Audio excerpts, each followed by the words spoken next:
எல்லோருக்கும் வணக்கம். நான் உங்கள் டாக்டர் பிள்ளை.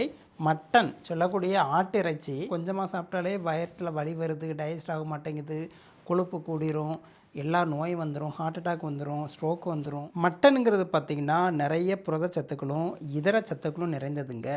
இதை நம்ம சாப்பிடும்போது உடம்புக்கு வலு தானாக சேரும், உடல் உழைப்பு இருக்கணும், அவ்வளோதான். ஆட்டு இறைச்சி நம்ம சாப்பிட்டோம் அப்படின்னா சதையாகட்டும், ஈரலாகட்டும், எலும்பாகட்டும் ஒவ்வொன்றுக்கும் என்னென்ன சத்து இருக்குது, ஒவ்வொன்றும் எதுக்கு நல்லது. அதுக்கு முன்னாடி ஒரு லைக்கை தட்டி விட்டுருங்க. முதலாவது ஆட்டு இறைச்சின்னு சொன்னாலே பார்த்தீங்கன்னா ஆட்டு ஈரல் தாங்க. இரும்பு சத்து இருக்குது, வைட்டமின் ஏ மற்றும் பி12 நிறைஞ்சிருக்கு. இரும்பு சத்து பார்த்திங்கன்னா ரொம்ப உடல் மெலிஞ்சு இருக்கக்கூடியவங்க, ஹீமோக்ளோபின் கம்மியாக உள்ளவங்க இதை சாப்பிட்லாம். நரம்பு பிரச்சனை உள்ளவங்களுக்கு வைட்டமின் பி12 ரொம்ப உதவுங்க. வைட்டமின் ஏ கண் பிரச்சனைகளை சரி பண்ண உதவுது. ரெண்டாவது பார்த்தீங்கன்னா ஆட்டோட இதயம், ஹார்ட் இருக்கு இல்லையா, இதில் புரதம் மற்றும் வைட்டமின் பி சத்துக்கள் நிறைஞ்சிருக்கு. புரதம் நம்மளுடைய தசை வளர்ச்சிக்கு உதவுதுங்க. வைட்டமின் பி சத்து பார்த்தீங்கன்னா நம்மளுடைய இம்யூனிட்டி பவர் கூடுறதுக்கு உதவுது. மூணாவதா ஆட்டோட சிறுநீரகம் சொல்லக்கூடிய கிட்னிங்க, இதில் புரதம், வைட்டமின் பி12, செலினியம், இந்த மூணும் இருக்குங்க. செலினியம் நம்ம இதயத்துக்கு தேவையான ஒரு முக்கியமான சத்துங்க. ஆனால் கிட்னி பிரச்சனை உள்ளவங்க ஆட்டோட கிட்னியை சாப்பிட்றதை அவாய்ட் பண்ணணும். நாலாவதாக பார்த்தீங்கன்னா ஆட்டோட பிரெயின், மூளைங்க, மேக்சிமம் இது கொழுப்பால் ஆனது தான். நல்ல கொழுப்பு இருக்குது, கெட்ட கொழுப்பு இருக்குது. நல்ல கொலஸ்ட்ரால் சொல்லக்கூடிய ஒமேகா 3 ஃபேட்டி ஆசிட் இதில் நிறைய இருக்குது. அதே நேரத்தில் கெட்ட கொழுப்பும் இருக்கிறதுனால இதய நோய் உள்ளவங்க மட்டும் இதை அவாய்ட் பண்ணுறது நல்லது. அஞ்சாவதாக ஆட்டு எலும்பு சூப்.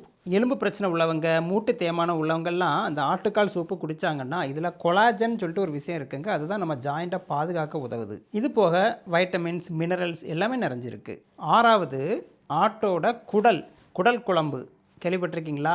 இட்லிக்கு நல்ல குடல் குழம்பு ஊற்றி சாப்பிட்டா எவ்வளோ டேஸ்ட்டாக இருக்கும். புரதம், தாதுக்கள் எல்லாமே இருக்குங்க. ஆனால் ஆட்டோட குடலை வாங்கி சமைக்கும்போது நல்ல சுத்தம் மட்டும் தாங்க சமைக்கணும். ஏன்னா தேவையில்லாத கழிவுகள், தேவையில்லாத டாக்ஸின்லாம் இருக்கும். கடைசியாக ஏழாவதாக பார்த்தீங்கன்னா ஆட்டோட ரத்த வறுவல் சாப்பிட்ருக்கீங்களா? இதில் ரத்தத்தில் உள்ள எல்லா சத்துக்களும் இருக்குது.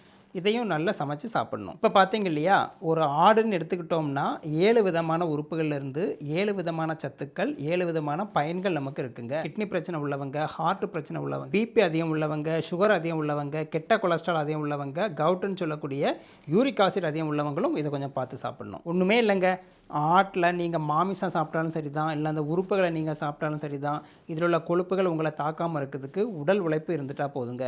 அந்த வேர்வையிலேயே உங்களுக்கு யூரிக் ஆசிட் ஆகட்டும், கெட்ட கொழுப்பாகட்டும் கரைஞ்சி வெளியே போயிடும். அந்த காலத்தில் முன்னோர்கள் ஃபாலோ பண்ண விஷயம் தானங்க இது.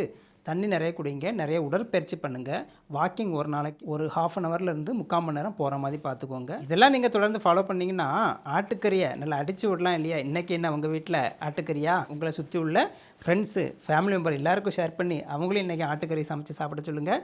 வழக்கம் போல் லைக் பண்ணுங்கள், சப்ஸ்கிரைப் பண்ணுங்கள். மீண்டும் அடுத்த வீடியோவில் சந்திக்கலாம். நன்றி, வணக்கம்.